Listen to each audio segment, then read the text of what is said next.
and it's Lessons for Life. Oh, we've done that. Lessons for Life Bank Holiday edition of the live stream. We've done 3 in a row of these. It's been a bit of a marathon, but the subject I wanted to address is on your screen now, the war in Sudan. Why is it happening? Who is behind it? And what is crucial about the timing? We're going to try and get through all of that. Probably do a little bit of background on Sudan before we get really stuck in. And I've got Andre and Mac with me. Cheers, guys. Hi guys. Good to see you guys. Good to be back on. Great. Yeah, fantastic. Look, in 2019, I was at a Sudanese protest. They were protesting the government of the time, and I had a little chat with a woman from Sudan, and she explained, or we discussed a little bit about where Sudan is, who lives there, what type of country it is. Let's have a little look at that, and then we'll bring it a little bit more up today. Where is Sudan? Sudan is in the northeast of Africa, Okay. just under Egypt. Okay, so are you African? I am, yeah, we are African. Are you an Arab?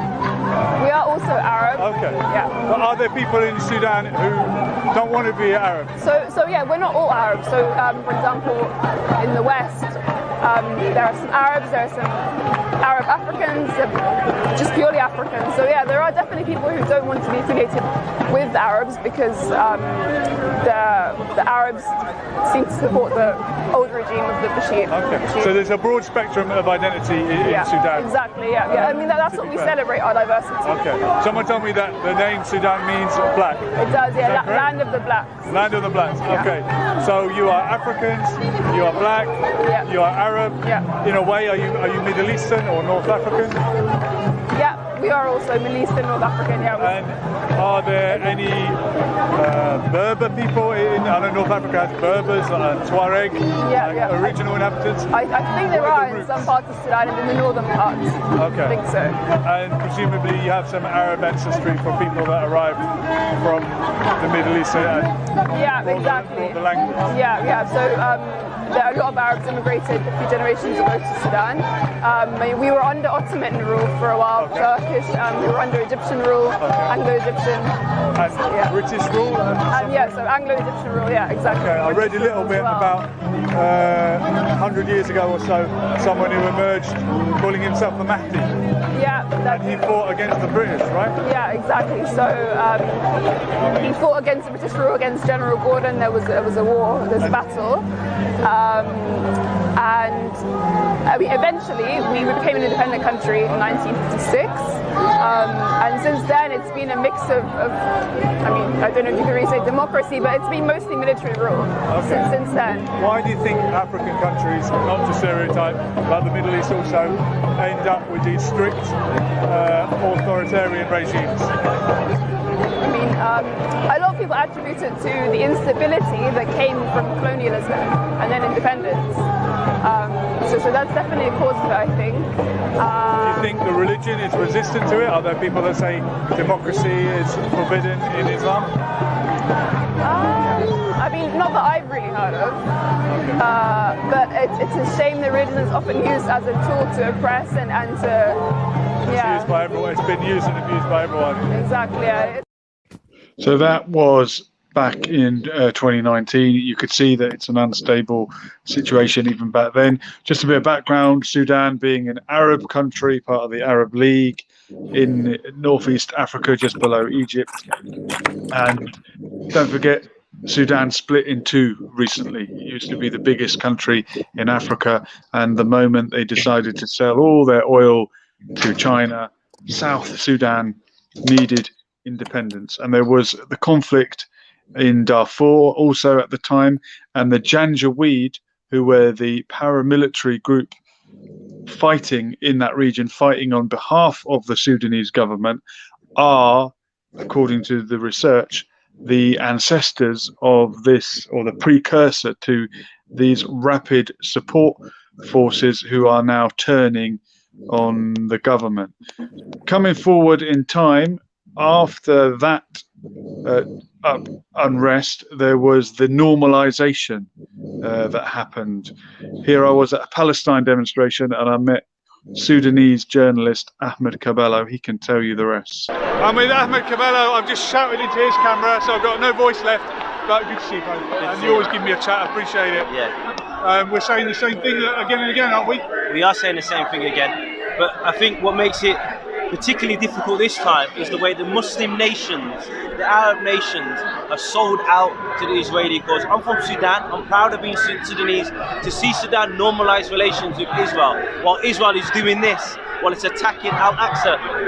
Sorry, I'll congratulate you. While it's attacking Al-Aqsa, the third holiest site for Muslims, while people from Brooklyn are evicting people from their homes and saying if it's not me, it'll be somebody else, supported by the Israeli judicial system, supported by the Israeli army, supported by the Israeli police, supported by those in Downing Street, those in the White House, those major Western governments who talk about freedom of press, who talk about human rights, yet they couldn't give a damn about human rights when it comes to Palestinians.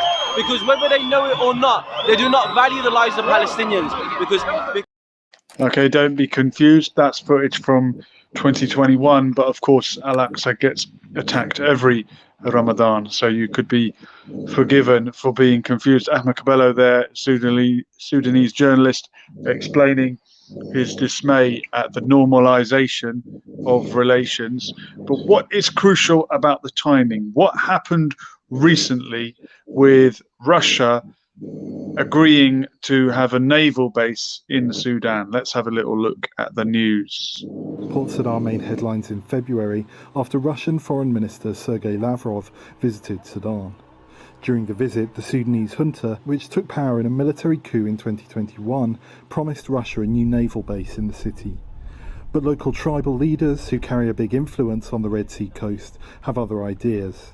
Mohammed Kara Kabar says he and other local leaders are against the Russian base. They refuse because they want just to put their hand and stop our port, I think. No investment. They have tried, they have refused any military in our part. In February, Middle East Eye, a news website based in London, reported that Mohammed Hamdan Dagalo, a powerful Sudanese militia leader, attempted to open military bases along the Red Sea coast, but was prevented by local tribal leaders after they demanded money for development.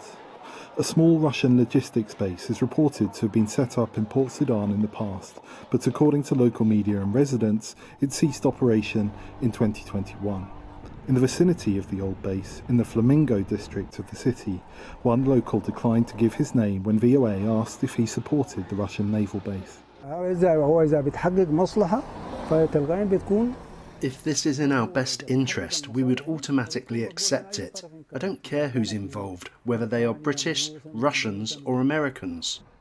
One analyst said there has been talk of a full-fledged Russian naval base in Port Sudan for years, yet it has never materialised. The case of the missing naval base has been around for many years. This base has been promised to have been built, I don't know how many times now, 5 or 6 times.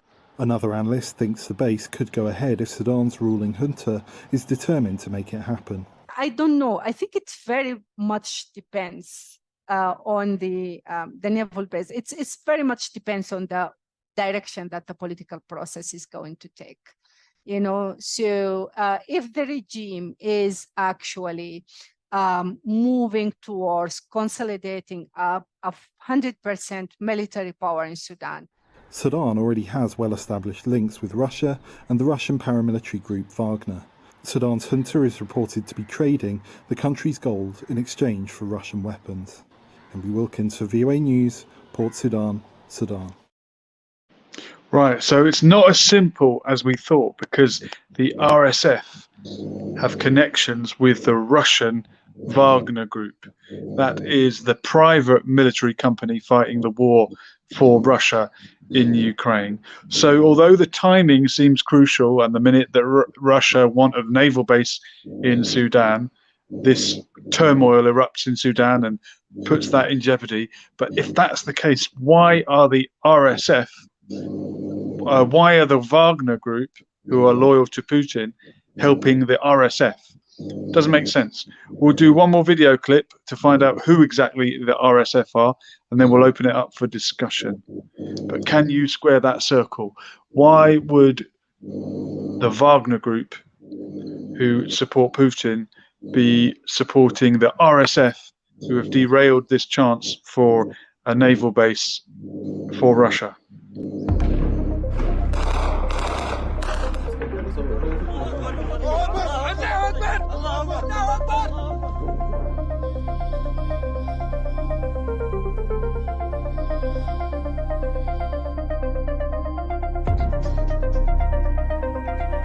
There you go. The RSF grew out of the Janjaweed that had been fighting from 2003 in Darfur, where they put down a rebellion against al-Bashir's presidency.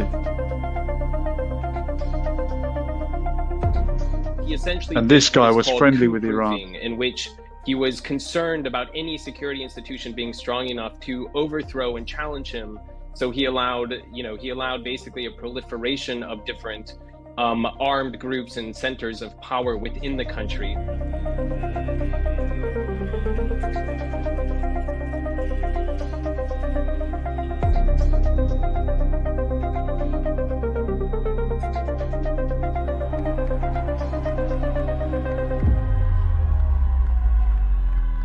He, of course, ruled Sudan for 30 years, starting from 1989, and near the end of his time in power, before he was overthrown by the Sudanese revolution in 2019, the Sudanese security forces had grown really fragmented. He'd let the official army weaken quite a bit. There was a lot of tribal militia.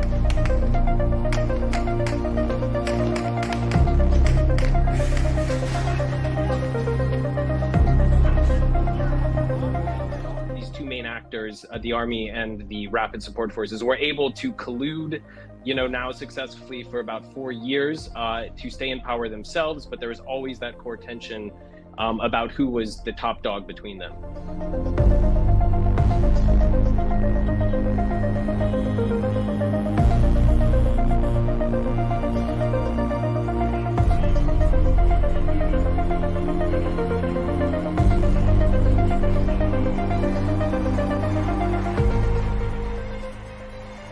Crisis Group was warning just 10 years ago, while Bashir was still in power, that if he ever left power, one of the big concerns would be that he left behind such a mess in terms of the military and security that a huge risk was that these parties would themselves turn on each other when he left power.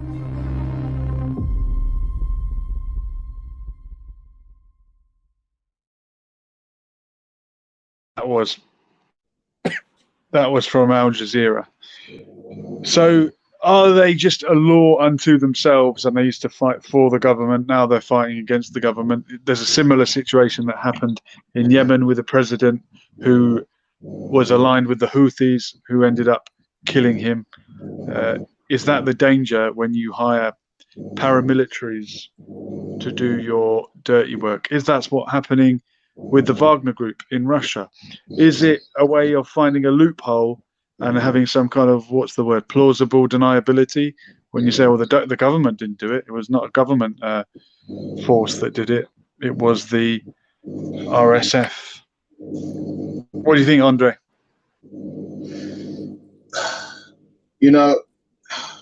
It's such a deep situation. As the young sister said earlier on, in one of your videos earlier on, she was talking about Khartoum and General Gordon. There's been war going on in Sudan, and it's been a colonial stronghold, an important piece for many, many years. Many, many battles was fought during the colonial period. And what she failed to say is, to revenge the Gordon defeat, there was more battles that took place that virtually annihilated the Sudanese army, and it went on. And obviously, Britain took control of the place, with its allies being the Egyptians. But fast forward into today, we've got a problem in Africa. Africa seems to be suffering with what I would call coup-alitis. Every minute, groomed up generals, groomed up army officers, winning the majority support of whatever forces they control, and then they're taking over power. Now, it's a history of this. I mean, you've mentioned President Omar Bashir, who was the former president. The problem is they're all corrupt. There was a long list of corruption that follows his name, and it gave legitimacy to the two allies, I repeat, allies, being General Dagalo and General Burnham, who are in charge of the SAF and the RSF. RSF obviously being the Rapid Support Forces and SAF being the Sudanese Army. These two are allies, and they joined together to oust the former president, being Omar Bashir, based on corruption charges. But here's the thing: how corrupt are they? The power struggle, which is what it's for, you know, I don't know, is the Wagner Group got something to do with it? Obviously, there's always ulterior motives. There's always outside powers that are taking over. Maybe I was reading too much into it, Andre, but when I heard that this happened when the government were offering a port to Russia, and I've got on the screen now the RSF, the Rapid Support Forces, their allies include Saudi Arabia, United Arab Emirates, Russia itself, and the Wagner Group as a subsection of that. Also, the Libyan National Army. I don't know if that's relevant. And their opponents are the Sudanese Armed Forces, which is the government, isn't it? Yeah. And this Omar Bashir, remember when he got ousted, he took asylum in Western countries and in other countries. So clearly he was on their side. And, you know, there is outside forces, as per usual, involved. But I heard Bashir had good relations with Iran. I'm sorry? I think President Bashir had good relations with the Islamic Republic of Iran, and therefore back then you would think that meant bad relations with Saudi Arabia. It could have, but what you got to understand is, look, sometimes it doesn't matter who your alliance is with. It's about pure, cold, hard cash. And what a lot of people are talking about oil, but I don't think people realize that Sudan is the third biggest producer of gold. Their main resource is gold. You know, they're the third biggest next to South Africa. It's gone out of my brain now who the first, but there's two countries that are bigger than them for gold produce. I think it's Ghana. Okay. I think it's Ghana, right? Bigger than them. And all of the, amongst other products as well. So, you know, money is a big factor to this. And I've got on the screen, Andre, the largest economies over time. In 1992, US was on top and China was nowhere to be seen. China has shot up the league to the predicted to be the top by 2024, and US will fall behind them into second place. Wow. That's prediction from the World Bank and IMF. Are you saying that's bad? Are you saying that's good? What are you saying? Just saying that the reality is that China is shooting up the league and is threatening US dominance. I know, but a lot of times when people mention things like this, it makes it sound like it's a bad thing. I don't think it's a bad thing. I think what is done, they're looking after their country and they're empowering themselves, just like the West did, just like other countries done. I think hats off to them. It's, you know, skullduggery on a big scale is what does this. And obviously China has been putting forth their business enterprise to make sure that they do the same. I don't know. Is that a bad thing for Sudan? I don't know. So, do you think it's a bad thing, Julian? What if China come out on top? Yeah. The thing is, can I just say something? I'm not sure. Go on, Mac. There is, I mean, there's talks of the collapse of dollar, right? The banks and stuff, in American banks. But what it is, I believe, I mean, that's their way of ushering in the digital currency, isn't it? So they essentially, so I don't know if that's going to be a major impact on it as well or not. Like, I'm just thinking, could that possibly affect it? It could do. It could do. It could do. It probably is going to be one of the factors. We don't know. These people think so far ahead. You know, we're just debating on what we see today. They've probably got plans, 10 years ahead of what we're thinking now. So well, what Hang Tua is saying here is quite interesting. RSF appears to be the strongest faction and likely to emerge as the new government. So maybe that's who Russia would rather deal with. They want to deal with Sudan. They want a military base, but they'd rather have it in the hands of the RSF than the government that's currently there. Africa as a collective is pro-Russian. Let me get that quite clear. There's about 30 countries that back Russia now. So I wonder why. Well, I for my part, I can say that, Russia has a history of close relations with Africa and helped them to throw off the chains of colonialism since the 1950s. So, and they have my support based on the fact of how they treated Castro, because Castro did a lot for Africa too. God bless him. So at the end of the day, it's a situation that there is a power struggle going on in Africa, and it's going to get worse. The West doesn't want China having its hands on the place. There's a resource problem. We see what's going on. There's renewable energy industry blowing up now, and there is a lot of components and resources that Sudan have. So whatever they tell us on the TV, it's more deeper than that, and this is Western backed. It's not a situation. These two were friends. Let's face facts. Let's look at the facts. These two were friends. These two generals were friends. They joined forces together to oust Bashir. Okay, but yet for the last 3 weeks now, I think it's about 3 weeks now, they've been fighting each other during Ramadan when the two of them are Muslim. Absolutely. Let's have a look at one more clip. This comes from the third week of fighting.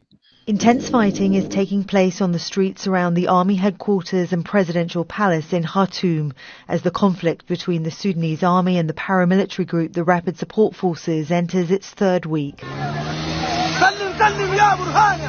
Both sides say they're making gains, and both blame each other for violating yet another ceasefire. The army says it's repelled an attack on Jabal al-Lia, 40 kilometres south of Khartoum. It blames the Rapid Support Forces for the continuing violence. The RSF denies this and says it's taken control of an area south of the capital. We convey good news to our commander and tell him that the battles are over and that the remnant groups have fled. The main market is back to normal now, and the Rapid Support Forces are welcomed by the people. The UN envoy has reiterated calls for a permanent end to the violence and issued this warning. Regional countries and the international community must say that if the situation continues, even if one side wins the fight, that side would not be accepted internationally. If a side refuses negotiations and refuses reconciliation, it will not be accepted internationally, regionally, and I think also nationally in Sudan. Sudan Doctors Union has warned the health service is on the verge of collapse and says there's a shortage of medicine. This hospital is in the city of Omdurman. We lack medical staff and facilities. Our shifts have been extended, but there are only 1 or 2 doctors to cover 2 or 3 departments. In normal circumstances, this wouldn't happen, but now the situation is so difficult.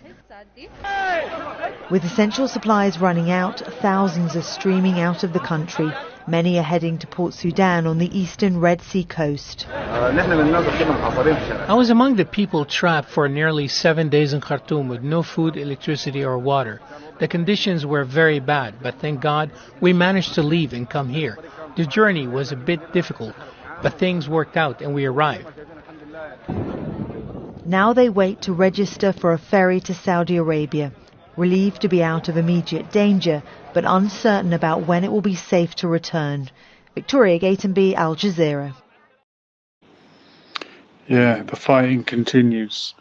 And as Hang Tu is saying, please stop fighting. And negotiations is also one way to resolve conflict. Yeah, we need peace. The war machine wants more war.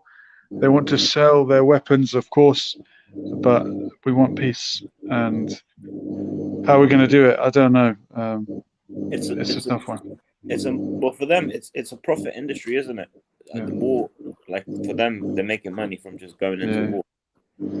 Yeah, they need people to continue to fear war. They want people to need to defend themselves. I've been to the protest outside the hotel when all the weapons dealers descend on London, and in they go, and the police protect them. Billionaires making money from people killing each other. Yes. Yeah. You've summed it up. There's nothing more to say. I know. Look, here's a big. These are the RSF. Hang Tu thinks they will emerge as the new government. He might be right. And you coined the term tonight, Andre. Coup-itis.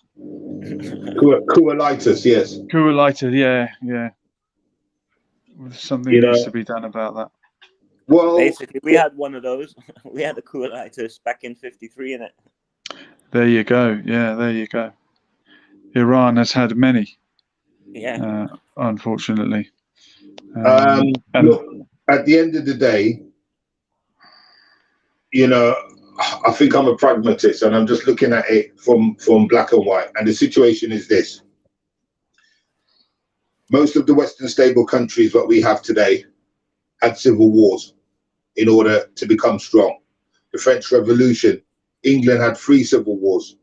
They think it was just a civil war with Oliver Cromwell, but we had the War of the Roses that went on for near on 100 years. Yep. There's been a lot that's gone on in this country. We've had the uprisings against William the Conqueror as well that went on here. So at the end of the day, the War of Independence with America, a lot of countries had to fight in order to get stability. Okay, when you go to a negotiation table, negotiations always favor the stronger party. When you fight for independence, there is no negotiations. There's only the winner, and what they say goes from that point forward. And as long as they can instill their right, that's what's going to happen. It's sad to say it, and people are going to die in the millions. But the truth of the matter is until there is one party rule in Africa, it is always going to be like this. Either that, or on the opposite side to it, it's some sort of African Union pulling together. And I know there is an African Union already, but it needs to work collectively throughout the whole continent, just like the EU works. Or to the EU level in order for peace to reign. Because at the moment, from what I'm seeing about the AU, they don't seem to have the punch, to keep the continent and to keep the continent safe. And it's going to just continue with coup d'etat. It needs to get one party rule, one government rule, and it needs to be said in Africa, and it needs to be instilled that any general that interferes with politics or tries to take over, there will be collective condemnation against them, and an assassination put on him, and all foreign governments will back the ousted government to do this. We need to treat coup d'etats like how we treated the pandemic, on the same level. Cheers, Andre. Yeah. We nearly got through a whole show back then. No, but we need to treat it like it's a germ. Yeah, we need to treat it like it's a germ. Let me finish. I'm not sure where Andre's going with this, but I'm sure it's all very, very, very, very relevant. But we must come up with better analogies sometimes, just because of the way that YouTube works. You lack the clout and must be nominated to be the new member in the UN. SC, Britain and France should be asked to relinquish their seats. Andre, were you alluding to something like a Colonel Gaddafi, Africa Unite, African Union, single currency type thing backed by gold? Yes, 100%. Yeah, 100%. If only. If Saudi Arabia and Iran can patch things up, surely anyone can, can't they? If I can change and you can change, everybody can change. You would have thought so, but there's a problem in Africa, which is the biggest problem in Africa isn't colonialism. The biggest problem, colonialism is a massive problem, but that's not the biggest. The biggest problem in Africa is tribalism. And the tribes are in sectors, you know, and trying to control. So what you're going to rally around, because it can't be an Islamic party, it can't be a Christian party. Africa's roughly half and half. It can't be a black thing. Not everyone in Africa is black. It can't be an Arab thing. They're not all Arabs. It's not a language thing. They don't all speak Swahili or even Hamitic languages. What are you going to unite around as a part of an African identity? Or is that enough? Africa? War. I just told you, war. War, okay. It needs You're going to have a warlord in charge of all of Africa. Sorry, say that again? You're going to have one warlord for the whole of Africa. Is that how you're going to unite the continent? Yeah, but the way you say it, it sounds like it's ridiculous. But is that not what England done? Is that not what France done with Napoleon? Is that not what happened in all these other countries? Is that not what happened with the Bolshevik movement in Russia? Is that not what I don't want to mention his name because it could be yeah, that's right. Yeah, no, people will find a way.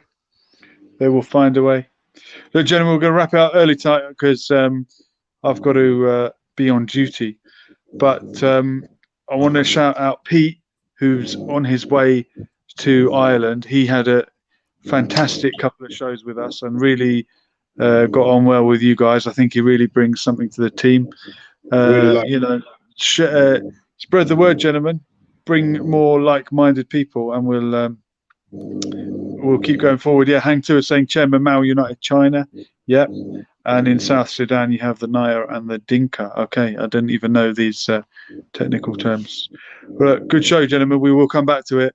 Unfortunately, I don't see the war ending anytime soon now, but obviously we pray for peace and an end to the war in Sudan. This has been Lessons for Life. We were here and we are gone. Laters.